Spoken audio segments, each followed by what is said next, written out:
Hello guys, स्वागत है आपका हृदय के एक्सप्लेनेशन चैनल पर। और आज आप देखने वाले 2021 में रिलीज हुई रॉन्ग टर्न मूवी का ब्रेकडाउन। ये ओरिजिनल रॉन्ग टर्न मूवी की रिबूट है। क्या ये मूवी उससे बेहतर है या नहीं, ये आपको जानने के लिए देखनी होगी मेरी वीडियो। तो बिना टाइम वेस्ट करते हुए इंट्रो के बाद शुरू करते हैं।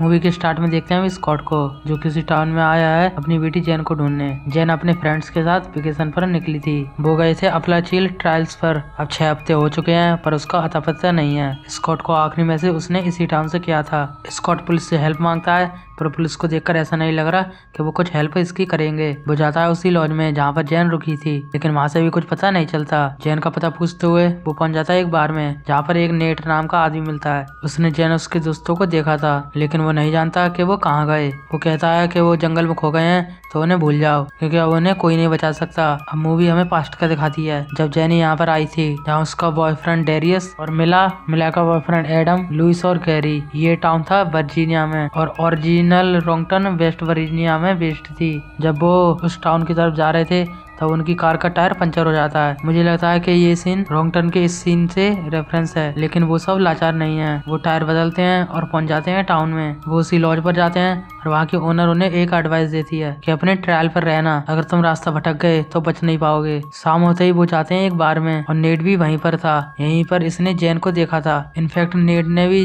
जैन को वार्न किया था कि जंगल बहुत खतरनाक है। उन सब की नेट के साथ बहस भी हो गई थी, क्योंकि नेट उन्हें अय्यास और लापरवाह लोग समझ रहा था कि उनके पास कोई काम दाम नहीं। लेकिन जैन उससे डरने के बजाय वो उससे बताती है कि वो सब रिस्पॉन्सिबल लोग हैं और वैसे ही मुंह उठाकर नहीं घूम रहे। यहाँ पर हमें जैन की पर्सनैलिटी का अंदाजा भी हो जाता है। जब वो बाहर से निकलते हैं तो वो देखते हैं कि उनकी कार के साथ कोई छेड़छाड़ कर रहा है। उसका चेहरा नहीं दिख रहा था, शायद वो सोचते हैं कि वो नेट है। एडम उसकी तरफ एक पोर्टल फेंकता है जिससे वो भाग जाता है। अब इस बात को सीरियस न लेते हुए वो सब पहुंच जाते हैं लॉज पर, और यहीं पर जैन ने अपने डैड को आखिरी बार मैसेज किया था। यहाँ हमें ये भी पता चलता है कि डेरिस एक अपनी कम्युनिटी बनाना चाहता है जिसमें सब एक बराबर हों और एक दूसरे का हाथ बटाएं और किसी से किसी का भेदभाव ना हो। खैर वो तो अच्छे ख्यालों में खोए हुए थे। हम देखते हैं कि उन पर कोई नजर रख रहा होता है। अगली सुबह जैन जाती है जॉगिंग पर और एक अनजान टाउन में वो जॉगिंग कर रही है। ये बात कुछ हजम नहीं हो रही, और जबकि उसे पूरा दिन पहाड़ी चढ़ना है। रास्ते में वो देखती है एक ईडिथ नाम की लड़की को, जो कि अपने हाथों से बनाए हुए ब्रेसलेट बेच रही थी। उसके साथ उसकी छोटी बहन रू थी। जैन उनसे बड़ी अच्छी तरीके से मिलती है और एक ब्रेसलेट भी ले लेती है। इसके बाद वो सब चल देते हैं हाइकिंग पर। सब कुछ एकदम सही जा रहा था, वो पूरा एंजॉय कर रहे थे। लेकिन आधे रास्ते पहुंचकर डेरिस कहता है कि इस जंगल में एक किला है जो कि सिविल वॉर के टाइम का है। क्योंकि अब वो इतना दूर आए हैं तो वो सोचते हैं कि किला देख कर ही जाएंगे। बात तो लेकिन डेरिस की सही है, लेकिन चेतावनी का क्या जो टाउन के लोग उन्हें दे रहे थे। जैन कहती है कि उन्हें ट्रेल पर ही रहना चाहिए, लेकिन बाकी सब डेरिस के साथ थे। डेरिस जैन को भी मना लेता है। अभी कुछ देर पहले ये कह रहे थे कि हम रिस्पॉन्सिबल लोग हैं। यहाँ पर वो रास्ते से हटकर ले लेते हैं एक रॉन्ग टर्न, जो कि इसी मूवी का टाइटल है, और ये एकदम जस्टिफाइड होता है। खैर वो जंगल में चलते जाते हैं और चलते चलते उन्हें काफी देर हो जाती है, लेकिन उन्हें किला नजर नहीं आता है। अब वो सोच रहे थे कि उन्हें वापस चलना चाहिए, लेकिन अब उन्हें मौका ही नहीं मिलने वाला, क्योंकि एक बड़ा सा वुडन लोग लुढ़कते हुए उनकी तरफ आ रहा है। वो सब जान बचाकर भागते हैं और उनकी जान बच भी जाती है, लेकिन सबकी नहीं। गैरी बेचारा मारा गया था। गैरी की डेथ का पूरा ब्लेम जाता है डेरिस पर, क्योंकि इसी के कहने पर वो सब आए थे। लेकिन अब लड़ने के बजाय उन्हें वहाँ से निकलना चाहिए। जिस वक्त ये सोच रहे थे उस वक्त कोई उन पर नजर रख रहा था, जिसके बारे में इन्हें नहीं पता। अब वो चलना शुरू करते हैं और चलते चलते रात हो जाती है और बारिश भी शुरू हो गई और कर लो हाइकिंग। लेकिन वो अभी तक कहीं भी नहीं पहुंचे। अब अंधेरे में वो कहाँ भटकेंगे। रात उन्हें यहीं पर बितानी होगी। टेंट लगाकर वो जैसे तैसे वहीं पर सो रहे थे, लेकिन सब नहीं सो रहे। जैन देखती है कि उनके टेंट के बाहर कोई घूम रहा है, लेकिन पलक से ही वो गायब हो गया था, इसलिए वो किसी को नहीं जगाती और खुद भी वो सो जाती है। अगली सुबह वो सब उठते हैं तो वहाँ पर मिला नहीं थी। मिला के साथ साथ उनके फोन्स भी गायब थे। इतना ही नहीं, वो देखते हैं कि वो एक कब्रिस्तान में है और रात उन्होंने कब्रिस्तान में गुजारी। डेरिस को वहाँ पर किला भी मिल जाता है जिसके लिए वो यहाँ आए थे, लेकिन असल में वो किला सिविल वॉर से भी पहले का था। वो किसी कम्युनिटी ने बनाया था जो कि वहाँ पर रह रही थी, यहाँ रह रही है, और वो कब्रिस्तान भी उन्हीं का है। अब उन्हें महसूस होने लगता है कि वो अब मुसीबत में है। जैन बताती है कि रात को टेंट के बाहर कोई खड़ा था, और यहाँ पर इन सभी की टेंशन और बढ़ जाती है। सबसे पहले वो मिला को ढूंढते हैं। मिला तो उन्हें नहीं मिलती, लेकिन जैन को मिल जाती है रूथी, जिस बच्ची को हमने टाउन में देखा था। उन सबको देखकर वो भाग जाती है और एडम उसके पीछे भागता है। भागते भागते उसका पैर फंस जाता है एक ट्रैप में। अब तो आपको पता चल गया होगा कि ये जंगल पूरा ट्रैप से भरा हुआ है और वो वुडन लॉग भी एक ट्रैप था। एडम का एक पैर फंसा एक चैन में और उस चैन को कोई खींच रहा होता है। वो बहुत कोशिश करते हैं एडम को बचाने की, लेकिन वो नहीं बचा पाते। एडम को एक टनल में खींच लिया गया था जो कि बहुत लंबी थी और उसमें जाना किसी खतरे से खाली नहीं। उन सब का बारी बारी से शिकार किया जा रहा है और एडम की चिंता न करते हुए वो सब अपनी जान बचाते हैं। वो तीनों अपनी जान बचाते हैं और वो पहुंच जाते हैं एक शेल्टर तक जिसमें कई सारे टूल्स भरे थे। साथ ही कई लोगों का सामान था जैसे बैग्स, जूते, ग्लासेस और फोन्स। ये सब हम पहले भी रॉन्गटन मूवीज में देख चुके हैं और ये सब उसी का रेफरेंस है। अभी वो ये सब फिगर आउट कर रही थे। वो देखते हैं कि दो अजीब से आदमी एडम को बांधकर ले जा रहे थे। वो दोनों एडम को बचाने जाते हैं तो हम देखते हैं कि वो किसी तरह के शिकारी हैं जिन्होंने अपने आप को कवर किया हुआ है और उनके चेहरों पर है स्कल मार्क्स। जरूरी बात ये है कि ना तो वो इंग्लिश बोल पा रहे हैं और ना ही समझ पा रहे हैं। उनकी भाषा अजीब सी है, लेकिन सबसे जरूरी बात यह है कि वो बात कर रहे हैं। अगर वो इतने ही बड़े आदमखोर शिकारी हैं तो वो बात क्यों कर रहे हैं? अब तक इन तीनों को मर जाना चाहिए था, है ना? अभी वो एक दूसरे को समझ ही रहे थे तभी एडम एक शिकारी के ऊपर अटैक करके उसे जान से मार देता है। वो भी उसके हेड को पूरी तरह से क्रश करके। दूसरा शिकारी वहां से भाग चुका था और उन्हें पता भी नहीं चला। पता तो अब इन्हें चलेगा क्योंकि हमने देखा था कि वो पीसफुल लोग थे, वो उन्हें कोई नुकसान नहीं पहुंचा रहे थे। उल्टा इन्होंने एक को मार डाला, यानी कि आदमखोर शिकारी ये हैं। राइटर ने हमारे साथ काफी अच्छे प्रैंक किया, लेकिन प्रैंक का असली वाला बाकी है। एडम ने उस आदमी को मारा क्योंकि उन्हें लगा था कि मिला को इन्होंने मार डाला, लेकिन मिला तो जिंदा है। वो तो टॉयलेट के लिए गई थी और इन दोनों शिकारियों को देखकर वो डर के मारे छुप गई थी, लेकिन वो दोनों तो हार्मलेस थे। यहाँ इन सबों को एहसास हो जाता है कि उन्होंने कितनी बड़ी गलती कर दी है। अब तो इनकी खैर नहीं, उन्होंने एक बेकसूर आदमी को मार डाला। अब एक क्राइम करने के बाद वो सब चुपचाप वहाँ से चल देते हैं जैसा कि कुछ हुआ ही नहीं। लेकिन अब वहाँ से निकलना नामुमकिन है क्योंकि ये इलाका उनका है। वहाँ पर ट्रैप्स ही ट्रैप्स थे और ट्रैप्स के अलावा लोग वहाँ पर छुपे हुए थे।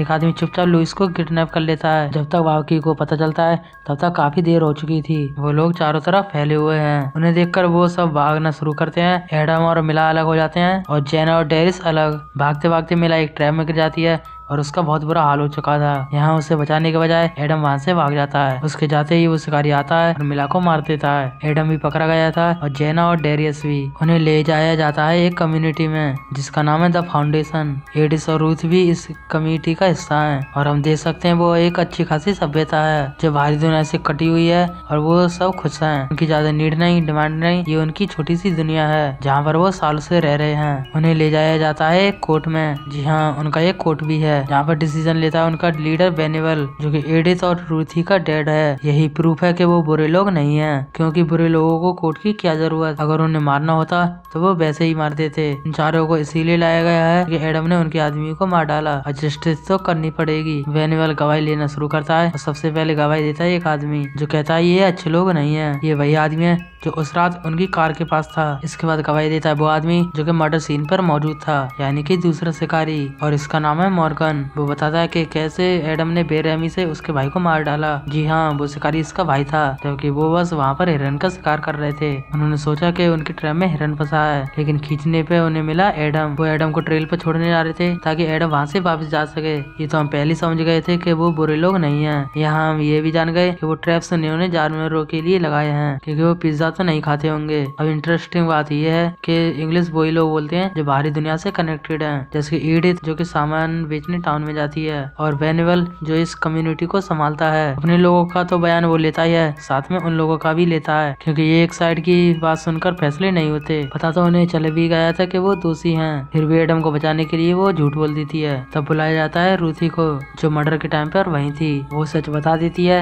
यहाँ पर बेनिवल फैसला सुनाता है। मर्डर के जुर्म में एडम को मिली थी सजाए मौत, बाकी तीनों को जुर्म छुपाने के लिए मिली थी जीवन भर अंधकार की सजा। खैर एडम को मारा जाता है उसी तरीके से जैसे कि उसने मॉर्गन के भाई को मारा था। इसके बाद उसकी जीभ काटकर और दोनों आंखें फोड़कर एक अंधेरी गुफा में डाल देते हैं। यही है अंधकार की सजा। डेरिस और जेन के साथ भी यही होने वाला है, लेकिन जेन अपना दिमाग चलाती है और उन्हें कुछ ऑफर करती है क्योंकि वो समझ चुकी थी यहाँ पर वैल्यूएबल वही है जो अपना योगदान दे सके। जेन ने ऑफर किया था खुद को क्योंकि वो एक हेल्दी लड़की है और उन्हें एक बच्चा दे सकती है। साथ ही वो कहती है कि डेरिस भी एक स्ट्रॉन्ग लड़का है, उसे भी कई कामों में यूज किया जा सकता है, जैसे कि हंटिंग। वेनुएल को उसका ऑफर पसंद आया था, इसलिए उन्हें सजा नहीं मिलती, लेकिन हमेशा उस कम्युनिटी में अभी रहना है, उनका वफादार बनकर। अगर वो भागने का ट्राई करेंगे तो उनको पता है कि उनके साथ क्या होगा। अब डेरिस जेन से नाराज था क्योंकि उसने खुद को ऑफर कर दिया, लेकिन उसने सेक्रीफाइस दिया किसके लिए? खैर जेना अब बन चुकी है वाइफ, वो भी वेनुएल की। ये हो गया पास्ट। अब आते हैं प्रेजेंट में। स्कॉट उसी बार में बैठा था, तभी उसके पास आती है लॉज की ऑनर। वो स्कॉट को बताती है कि उस जंगलों में कुछ लोग रहते हैं जो खुद को फाउंडेशन कहते हैं, हो सकता है कि जिन वहीं पर हो। उनकी सारी बातें सुन लेता है नेड, और अकेले में स्कॉट को पकड़कर वो लोग बहुत मारते हैं। हम देखते हैं कि वहाँ की पुलिस को कोई फर्क नहीं पड़ता कि कोई मर रहा है कि जी रहा है। इतनी मार खाने के बाद तो स्कॉट को वहाँ से चला जाना चाहिए था, लेकिन वापस जाने के बजाय अगले दिन वो उन जंगलों के लिए निकल रहा था। ओनर उसे देखकर कहती है कि वो उसकी हेल्प कर सकती है। वो उसे मिलवाती है अपने नेफ्यू एड से, जो कि एक हंटर है। स्कॉट उसे पैसे देता है, जिसके बदले वो स्कॉट के साथ चलता है, और इसके साथ इसका बेटा कूप भी।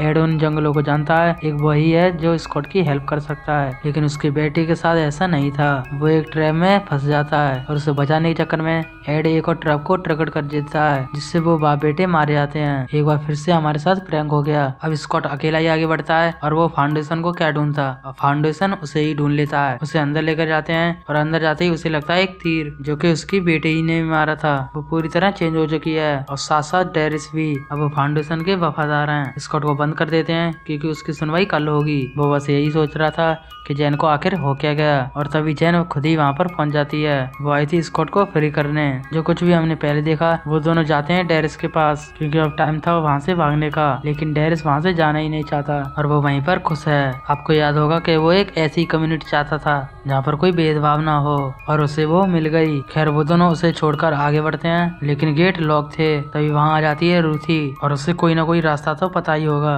क्योंकि वो तो पूरा दिन बाहर ही रहती है। जैन की हेल्प करते हुए उसे ले जाती है अंधकार की गुफा तक, और वही एक रास्ता था वहाँ से निकलने का। अब इससे पहले वहाँ से वो जाते, वहाँ पर आ जाता मॉर्गन, और मजबूरन जैन को उसे मारना ही पड़ता है। इसके बाद वो जाते हैं एक केव में, और देखते हैं वो एक नर्क है। न जाने किस तरह उसमें लोग रह रहे हैं। जैन को वहाँ पर मिलता है लुइस, और बिना देर किए हुए उसे मार देती है, क्योंकि यही बेहतर था। अब वहाँ पर सबको पता चल चुका था कि जैन भाग रही है। यहाँ हम देखते हैं कि उस गुफा में रहने वाले लोग मॉर्गन को खा रहे हैं। अब गुफा से तो वो लोग निकल जाते हैं, लेकिन उनके ऊपर अटैक कर देती है एडिथ। जैन भी उससे कम नहीं थी, किसी न किसी तरह उसे वो मार देती है। उसके बाद आता है वो पहला गवाह, और उसका भी वो सेम ही हाल करती है। जैन अब रुकने वाली नहीं, जो भी उनके सामने आ रहा था उसकी मौत तय थी, लेकिन ना जाने कहां से वहां पर नीड आ जाता है, वो भी अपने लोगों के साथ। अब वो स्कॉट को मारने नहीं, क्योंकि उसे बचाने आया है, क्योंकि 6 साल पहले उसका नेफ्यू भी यहाँ पर खो गया था, और जो टाउन में नीड ने स्कॉट को धोया था, इसलिए क्योंकि वो इस जंगल में ना जाए, और हम उसे बुरा समझ रहे थे, लेकिन वो भी अच्छा निकला। अब उनके जाने का टाइम हो गया था, लेकिन तभी फाउंडेशन नीड के कई सारे साथियों को मार देती है। अब वहाँ पर आ चुका था लीडर, जो कि जैन का नाम चिल्ला रहा था। वो सब जल्दी से कार में बैठते हैं, और नेट उसके सामने मोलोटॉव फेंक देता है ताकि वो आगे ना बढ़ सके। कुछ इस तरह वो सब सही सलामत वहाँ से बचकर निकल जाते हैं, और वेनेबल देखता रह जाता है। लेकिन मूवी अभी बाकी है। अब जैन सब कुछ भुलाकर एक नॉर्मल लाइफ जी रही है, लेकिन एक दिन वो अपने घर जाती है तो वो देखती है कि वहाँ पर वेनेबल बैठा हुआ था, और साथ में रूथी।